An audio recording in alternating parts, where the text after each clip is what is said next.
Hey friends. Well, I'm back where you might expect me to be after an hour of listening to The Scandal of God, which is just in this place of kind of, reveling in the level of thought and the level of just kind of beautiful sentiment that I think Alan is voicing through his book. And today, one thing that this is a quote that he mentioned. This is chapter 7, and chapter 7 loosely sort of treats the role of art in human, as a kind of human form of meaning making and expression and evolution. But particularly, he kind of, he starts out talking about art, the nature of art as inherently creative. I mentioned on yesterday's post, I think, his statement that to be human is to create. There's this inherent creativity in the nature of existence, and which I found a really beautiful way of describing what life is. And then, having kind of talked about the way that art represents the world, which is generally non-literal, we expect creative things out, whether it's a poem or a play or a song or a movie, whatever it is, a story, we expect them not to be literally true, but rather pointing to something, evoking something.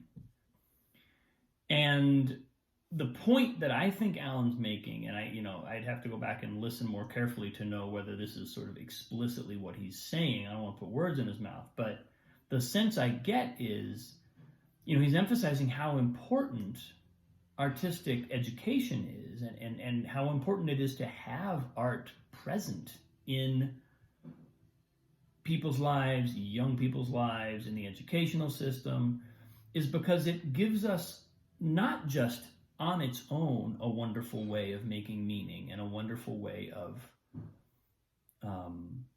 expressing truth, but because it gives us what is actually the template for all knowledge.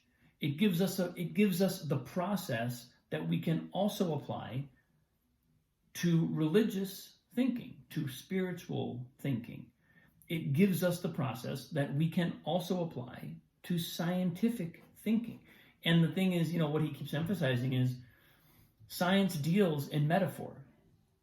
The scientific facts, science is generally considered a discipline in pursuit of facts and in pursuit of truth, kind of irrefutable. You run an experiment 10,000 times, you always get the same result. After a while, you start to be able to say, this is what happens when, and it's not open for discussion. It's like, we've looked at the world from a lot of different angles, and we're not going to go back to thinking that the sun revolves around the earth.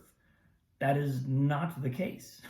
We don't have to entertain a conversation about, well, but what if our perspective is just such that we're in motion relative to the sun in a way that makes it appear that the earth isn't rotating around the sun, but actually what could be really happening? Nobody's actually seriously saying that. So all that is to say, science is generally looking for and sort of expresses itself in the establishment of verifiable facts, peer-reviewed verifiable facts. But the substrate of science, what's underneath science, is a form of ultimately metaphorical agreement. We have to agree on why we're even doing certain experiments. We have to have a reason for why certain lines of experimentation are going to be potentially more fruitful than others. There's an entire set of foundational pillars of science that are just as ultimately unknowable, and that very quickly shade into the kinds of answers and the kinds of questions that come up when we're explicitly probing into the spiritual domain or into the religious domain.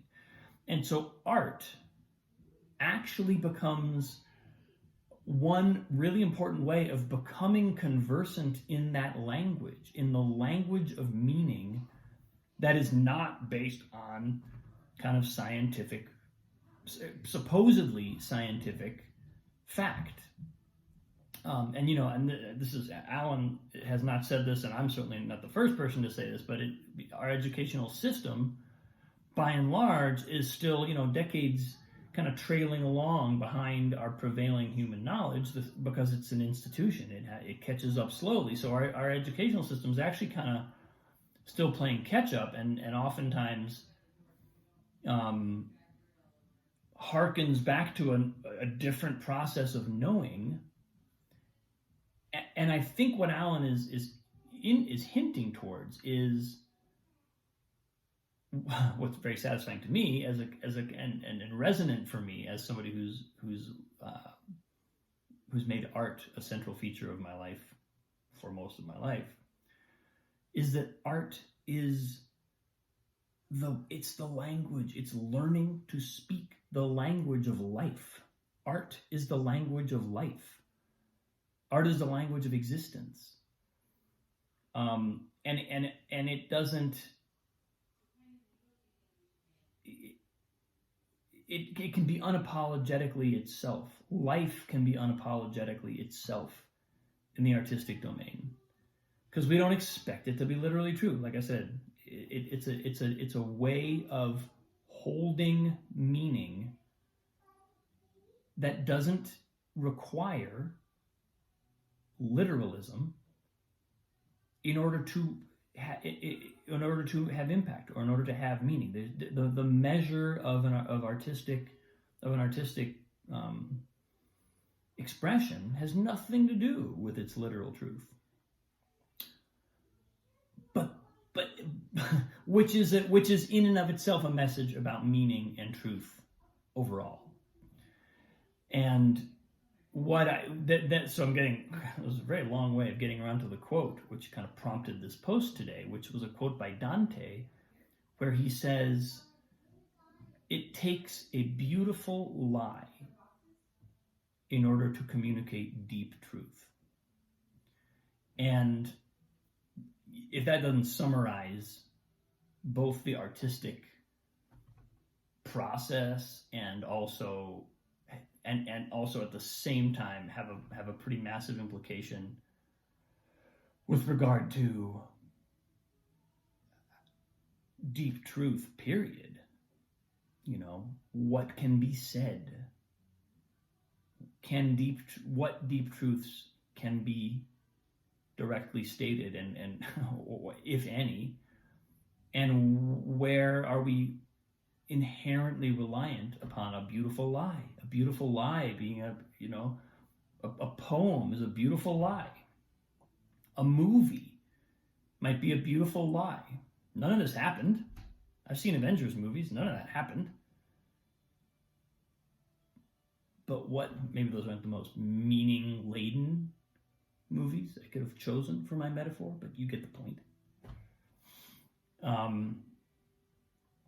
So this idea of a beautiful lie, and I had heard this quote before. It's certainly one that I've heard in the past, and it had not come across my radar in a while. And when he's in the middle of this beautiful kind of description and this talking about science and religion, and atheism and agnosticism and true, and the sort of like literalistic believers and scientistic scientists and art. And then this quote by Dante was just kind of like the capstone for me of a really wonderful chapter, and a really remarkable, way of holding the world. A really, really important, and I think helpful way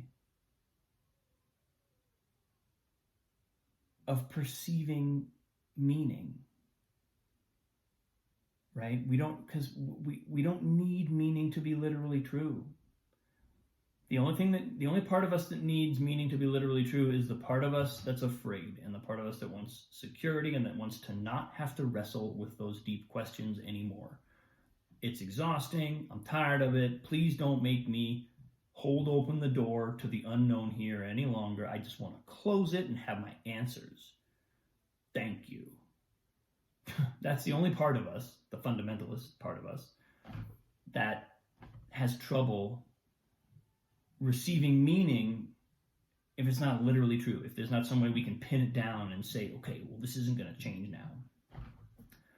The rest of us, which is our entire everything we are, is fine with that, is fine with the fact that meaning is constantly evolving, but it has utility now. It has utility and resonance now, and that lets me use it like a useful tool for a situation. But then if I find myself in another situation, it lets me put that tool down and find another tool.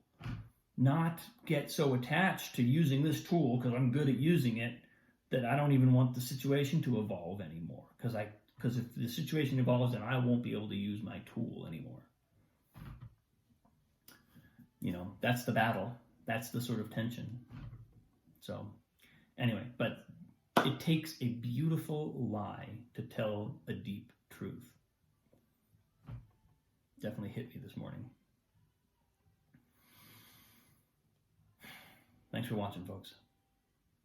I appreciate you.